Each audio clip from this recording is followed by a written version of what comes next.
नमस्कार। आज हम होम्योपैथी की एक काफ़ी जानी मानी दवा पर बात करने वाले हैं, आर्सेनिकम एल्बम।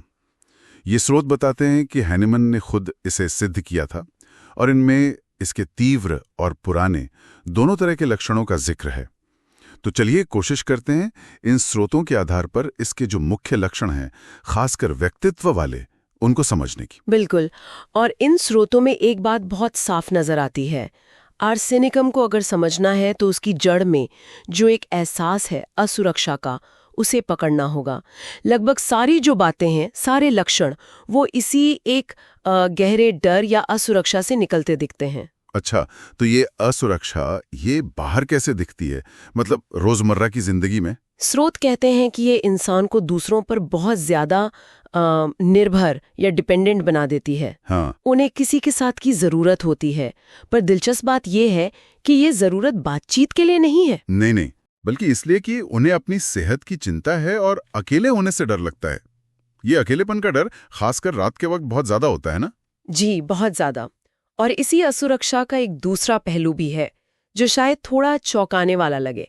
वो है अधिकार जताना, पजेसिवनेस। अधिकार जताना लोगों पर भी? और चीजों पर भी। मतलब ये सिर्फ रिश्तों तक नहीं रहता है, पैसे को लेकर, सामान को लेकर। स्रोत तो उन्हें कंजूस और कुछ हद तक लालची भी बताते हैं। अच्छा। हाँ, वो हमेशा हिसाब लगाते हैं कि अगर मैं कुछ कर रही हूं तो बदले में क्या मिलेगा। रिश्तों में भी यही दिखता है। मदद शायद तभी करेंगे जब लगे कि हाँ, जरूरत पड़ने पर मुझे भी इनसे सहारा मिलेगा। दुनिया को देखने का नजरिया काफी, कह सकते हैं, स्वार्थी हो जाता है। स्वार्थी कैसे? जैसे अगर किसी और के साथ कुछ बुरा हो तो पहली सोच ये आती है, अरे अगर ये उसके साथ हो सकता है तो मेरे साथ भी हो सकता है। मतलब हमदर्दी से पहले अपनी चिंता। ये तो काफी अलग नजरिया है। और एक और बात जो इन स्रोतों में आती है वो है हद से ज्यादा साफ सफाई, नफासत पसंदगी। हाँ, फैस्टिडियसनेस। क्या ये बस एक आदत है? नहीं, स्रोतों के हिसाब से ये उससे कहीं गहरा है। ये सिर्फ बाहर की सफाई नहीं है। असल में ये अंदर जो एक बेचैनी है, जो असुरक्षा है, उसे काबू में करने का एक तरीका है। मतलब बाहर सब ठीक करके अंदर का डर कम करना? बिल्कुल। बाहर की दुनिया में एक ऑर्डर, एक व्यवस्था बनाकर वो अंदर की उथल पुथल को शांत करने की कोशिश करते हैं। ये एक तरह का जुनून बन सकता है। ये नक्स वोमिका जैसा काम का जुनून नहीं है। हाँ। या नेट म्यूर जैसा टाइम टेबल का ध्यान रखना भी नहीं। आर्सेनिकम के लिए यह अंदरूनी शांति पाने का जरिया है। और शायद सबसे बड़ा, सबसे जाना पहचाना लक्षण, सेहत को लेकर भयानक चिंता। हाँ, वो तो है ही, स्वास्थ्य को लेकर चिंता। और ये अक्सर मौत के गहरे डर से जुड़ी होती है, खासकर कैंसर जैसी बीमारियों का डर। पूछते रहते हैं, तसल्ली चाहते हैं, डॉक्टर बदलते रहते हैं, लेकिन होता क्या है कि टेस्ट रिपोर्ट नेगेटिव भी आ जाए तो भी उन्हें चैन नहीं मिलता। उन्हें यकीन नहीं होता। नहीं, उन्हें लगता है कि बीमारी उन्हें अभी है, भविष्य में होगी।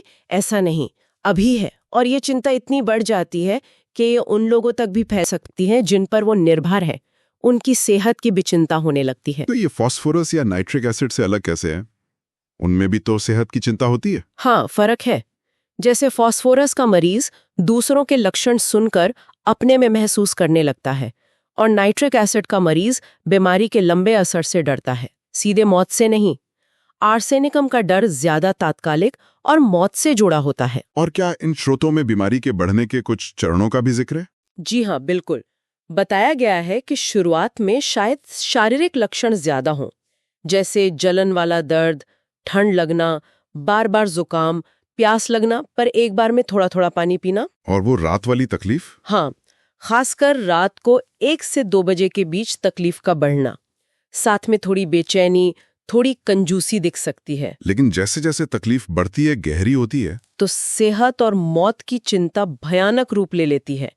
अकेलेपन का डर बहुत बढ़ जाता है। और अंत में अगर इलाज ना हो तो फिर अनुपचारित मामलों में ये शक में बदल सकता है।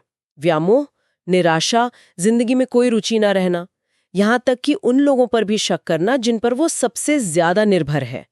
इन स्टेजेस को समझना इसलिए जरूरी है ताकि हम आर्सेनिकम को दूसरी मिलती जुलती दवाओं से ठीक से अलग कर सकें। तो कुल मिलाकर इन स्रोतों से जो तस्वीर उभर रही है वो एक ऐसे व्यक्ति की है जिसके अंदर गहरी असुरक्षा है। और ये असुरक्षा फिर बाहर दिखती है निर्भरता में, अधिकार जताने में, सफाई के जुनून में और सेहत और मौत को लेकर भयानक चिंता में। बिल्कुल सही। और आखिर में एक बात सोचने लायक है। स्रोत ये साफ करते हैं कि आर्सेनिकम की जो स्वास्थ्य चिंता है वो भले ही बाहर से फास्फोरस या नाइट्रिक एसिड जैसी लगे, पर अंदर से बहुत अलग है।